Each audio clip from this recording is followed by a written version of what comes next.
দর্শকদের জানাবো আজই প্রথম দফার ভোটের 152 বিধানসভার ভোটার লিস্ট। আইন অনুসারে আজই ভোটার তালিকা চূড়ান্ত করতে চায় কমিশন। মনোনয়নের শেষ দিনে চূড়ান্ত ভোটার তালিকা আরো একবার জানাবো, তার আগে আপত্তি জানানোর জন্য 7 দিনের একটা সময় দিতে হয় এবং সে কারণেই আজ প্রথম দফার সম্পূর্ণ ভোটার তালিকা প্রকাশ। আবারও সোমরাজের কাছেই যাব, প্রশ্ন স্বাভাবিকভাবেই উঠে আসবে সোমরাজ, যে 60 লক্ষের কি মীমাংসা হলো? দেখো, এখনো পর্যন্ত কমিশনের যে হিসাব বলছে তাতে দেখা যাচ্ছে যে 39 লক্ষেরও বেশি অভিযোগের নিষ্পত্তি জুডিশিয়াল অফিসাররা করতে পেরেছেন। ফলত 60 লক্ষের নিষ্পত্তি হবে কি হবে না, বা জুডিশিয়াল অফিসাররা কত সংখ্যক ই সাইন করে পাঠাবেন, সেটা জুডিশিয়াল অফিসার এবং কলকাতা হাইকোর্টের উপর নির্ভর করবে, তেমনটাই কমিশনের উচ্চপদস্থ আধিকারিকরা জানাচ্ছেন। কিন্তু এখনো পর্যন্ত যেটা কমিশন সূত্রে জানা যাচ্ছে যে 40 লক্ষের কাছাকাছি, অর্থাৎ 39 লক্ষেরও বেশি অভিযোগের নিষ্পত্তি আন্ডার অ্যাডজুডিকেশনে থাকা তাদের অভিযোগের নিষ্পত্তি জুডিশিয়াল অফিসাররা করতে পেরেছেন। কিন্তু আগামী দিনে এই সংখ্যাটা, অর্থাৎ 60 লক্ষ নিষ্পত্তি কতদিনের মধ্যে হবে, কিভাবে হবে, জুডিশিয়াল অফিসাররা কত সংখ্যক এই সাইন করে নির্বাচন কমিশনের কাছে পাঠিয়ে দেবেন, সেটা সম্পূর্ণভাবে আদালতের উপর নির্ভর করছে, সেটা সম্পূর্ণভাবে নির্ভর করছে জুডিশিয়াল অফিসারদের উপর।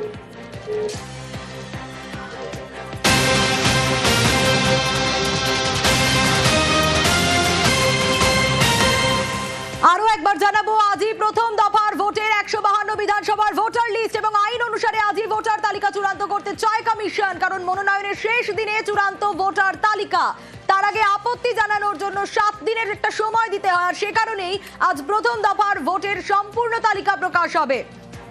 152 বিধানসভা কেন্দ্রে আজই সাপ্লিমেন্টারি লিস্ট। আবারও সোমরাজের কাছেই যাব, সোমরাজ, যাদের নিষ্পত্তি হলো না তাদের নাম কি তোলা যাবে?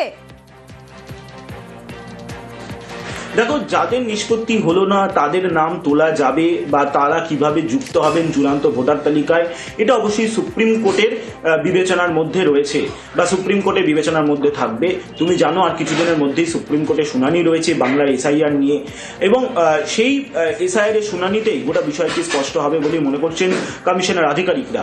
কিন্তু এখনো পর্যন্ত যেটা কমিশন সূত্রে জানা যাচ্ছে যে যত সংখ্যক অভিযোগের নিষ্পত্তি করে ফেলতে পারবেন জুডিশিয়াল অফিসাররা আজ পর্যন্ত, বিশেষ করে এই 152টি বিধানসভার, এবং সেক্ষেত্রে এই 152টি বিধানসভার যত সংখ্যক নামে সাপ্লিমেন্টারি তালিকা আজ প্রকাশ করে দেওয়া হবে, তারপর থেকে আর এই 152টি বিধানসভা সাপ্লিমেন্টারি তালিকা প্রকাশ হবে না। কমিশন আইন অনুযায়ী সেই পদক্ষেপ করবে। এক্ষেত্রে প্রশ্ন উঠেই আসতে পারে, তাহলে বাকি 142টি আসনের কি হবে, যেখানে বিজ্ঞপ্তি জারি হবে 3 তারিখ? সেক্ষেত্রে কমিশনের ব্যাখ্যা যে সেই তালিকা, অর্থাৎ 142টি যে বাকি বিধানসভার আসন পড়ে থাকবে, সেখানে যত সংখ্যক আন্ডার অ্যাডজুডিকেশন থাকবে, তার মধ্যে জুডিশিয়াল অফিসাররা যত সংখ্যক ই সাইন করে পাঠাবে, তা সাপ্লিমেন্টারি তালিকা আকারে 2 তারিখ পর্যন্ত কমিশন প্রকাশ করে দিতে পারবে। এই যে তুমি দেখছো যে গতকাল থেকে প্রত্যেক দিনব্যাপী সাপ্লিমেন্টারি তালিকা প্রকাশ করতে চাইছে নির্বাচন কমিশন, এই একটাই কারণ, যাতে নির্বাচনের বিজ্ঞপ্তি জারির আগে যতটা সম্ভব ভোটার তালিকায় এই সাপ্লিমেন্টারি তালিকার মধ্য থেকে ভোটারদের অন্তর্ভুক্ত করা যায়।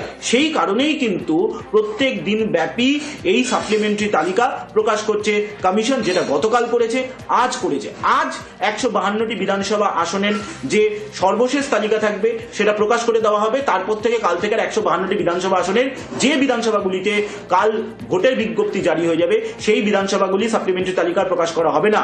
তার পরবর্তীতে 142টির ক্ষেত্রে প্রকাশ করা হবে, তেমনটাই কমিশন সূত্রে খবর, এবং সেই অনুযায়ী কমিশন পদক্ষেপ করছে।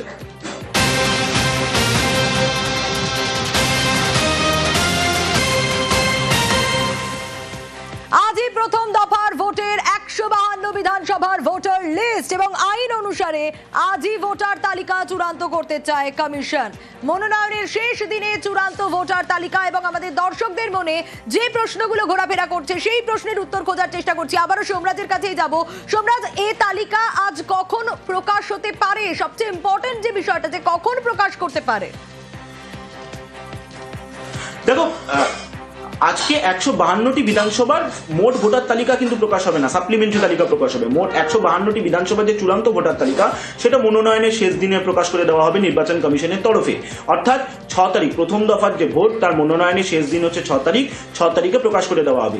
আজ সাপ্লিমেন্টারি লিস্টের 4র্থ দফার তালিকা প্রকাশ করে দেওয়া হবে, অর্থাৎ জুডিশিয়াল অফিসাররা যত সংখ্যক অভিযোগে নিষ্পত্তি করেছেন, সেই নিষ্পত্তির পর এই তালিকা চূড়ান্ত হয়ে যাবে, অর্থাৎ জুডিশিয়াল অফিসাররা সাপ্লিমেন্টারি তালিকার মধ্যে থেকে 152টি বিধানসভা আসনের যত সংখ্যক নিষ্পত্তি করে দেবেন, জুডিশিয়াল অফিসাররা ইসাইন করে বুথ ভিত্তিক সাপ্লিমেন্টারি তালিকা পাঠিয়ে দেবে।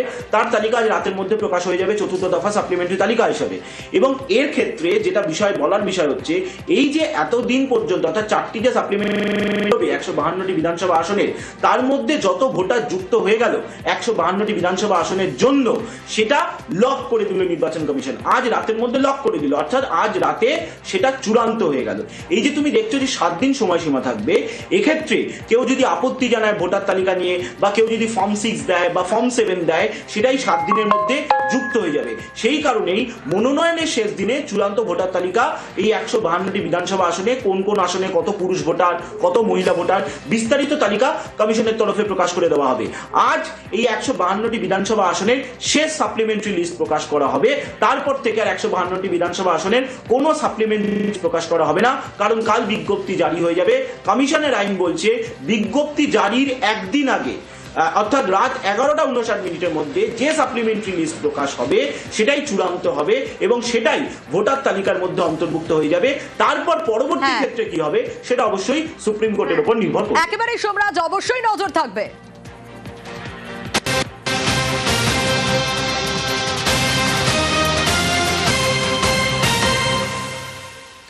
আর এসআইআরে মহিলা ভোটে কোপ। হ্যাঁ, মগরাহাটের দিকে যদি নজর রাখি তাহলে 89 নম্বর বুথে নাম বাদে রীতিমতো আতঙ্ক, কারণ 93 বিচারাধীনের মধ্যে 33টা নাম ডিলিট হয়ে গেছে। এই যে ছবিটা আপনাদের দেখাচ্ছি, রীতিমতো বিক্ষোভ দেখানো হচ্ছে রাস্তায় টায়ার জ্বালিয়ে। আনিসউদ্দিন রয়েছে আমার সঙ্গে, আরো বিস্তারিত আনিসউদ্দিনের থেকে জানবো। আনিসউদ্দিনের আগেই আমরা দেখেছি যে এসআইআর এর সৌজন্যে বিগত অনেকগুলো বছরে মহিলাদের যে নাম ছিল সেই সবচেয়ে কম নাম এবার রয়েছে, অর্থাৎ অনেক নাম বাদ চলে গেছে, তার ম্যাক্সিমাম মহিলা। আর মগরাহাটের এই ছবিটা যদি দেখি সেখানেও তো তাই দেখতে পাচ্ছি। একেবারেই দেখো, মগরাহাটের মূলটি এলাকার যে 89 নম্বর বুথ রয়েছে সেখানে 33 জনের নাম বাদ গেছে। বৈধ ভোটার যারা ছিলেন তাদের নাম বাদ গেছে। এর মধ্যে অধিকাংশ মহিলা এবং 30 জন মহিলা রয়েছে, এমনটাই দাবি করা হয়েছে। এবং এই ঘটনায় রীতিমতো উত্তেজনা ছড়ায় এই এলাকায়, কারণ টায়ার জ্বালিয়ে পথ অবরোধ করে তারা এলাকার বাসিন্দারা বিক্ষোভ দেখাতে থাকেন দীর্ঘ সময় ধরে, এবং পথ অবরোধ করে বিক্ষোভ দেখাতে থাকেন। পরবর্তী সময় মগরাহাট থানার পুলিশ ঘটনাস্থলে পৌঁছয় এবং পরিস্থিতি নিয়ন্ত্রণে আনে। তবে এলাকার বাসিন্দাদের যেটা অভিযোগ, যে এই বুথের মোট 800 ভোটার ছিল এবং 93 জনের নাম বিচারাধীন ছিল। কিন্তু এই সাপ্লিমেন্টারি লিস্ট বেরোনোর পরে সেখানে দেখা গেছে যে 33 জন বৈধ ভোটারের নাম বাদ গিয়েছে, যার মধ্যে 30 জন মহিলা রয়েছে এবং 3 জন পুরুষ রয়েছে। আর এরপরেই কিন্তু বিক্ষোভে ফেটে পড়েন এলাকার বাসিন্দারা। বেশ আনিসউদ্দিন।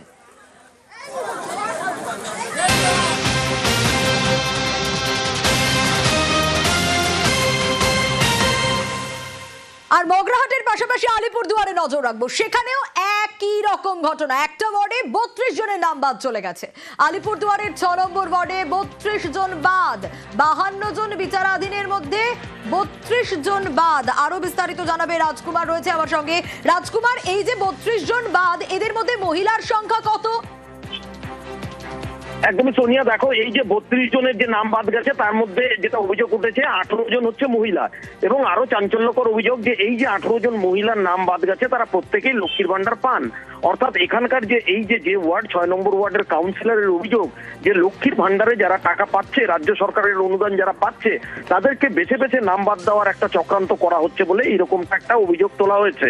এবং শুধু তাই নয়, ভোটারদের আরো অভিযোগ যে তারা সমস্ত নথিপত্র কাগজপত্র জমা দিয়েছেন, কেউ 67 সনের রেশন কার্ড, কেউ ভোটার কার্ড, কেউ 95 সনের ভোটার কার্ড, এই সমস্ত কাগজপত্র জমা দেওয়ার পরেও তাদের নাম কেটে দেওয়া ঘটনায় কিন্তু 6 নম্বর ওয়ার্ডে ব্যাপক চাঞ্চল্য তৈরি হয়েছে। সোনিয়া, বেশ। এত বছর ভোট দিলাম, যতগুলো ভোট দেওয়ার যেখানে যা দেওয়ার সব দিয়েছি, কিন্তু এই 2026টা কিভাবে ডিলিট হলো? তার মানে এত ভেরি ফানি লাগছে আমার কাছে। মানে ফ্যামিলির নাম আছে অথচ আমার নাম নেই। এটা খুবই আমাদের জন্য খুবই অসম্মানের ব্যাপার। এটা একটা ইল্লিগাল চলছে ব্যাপারটা।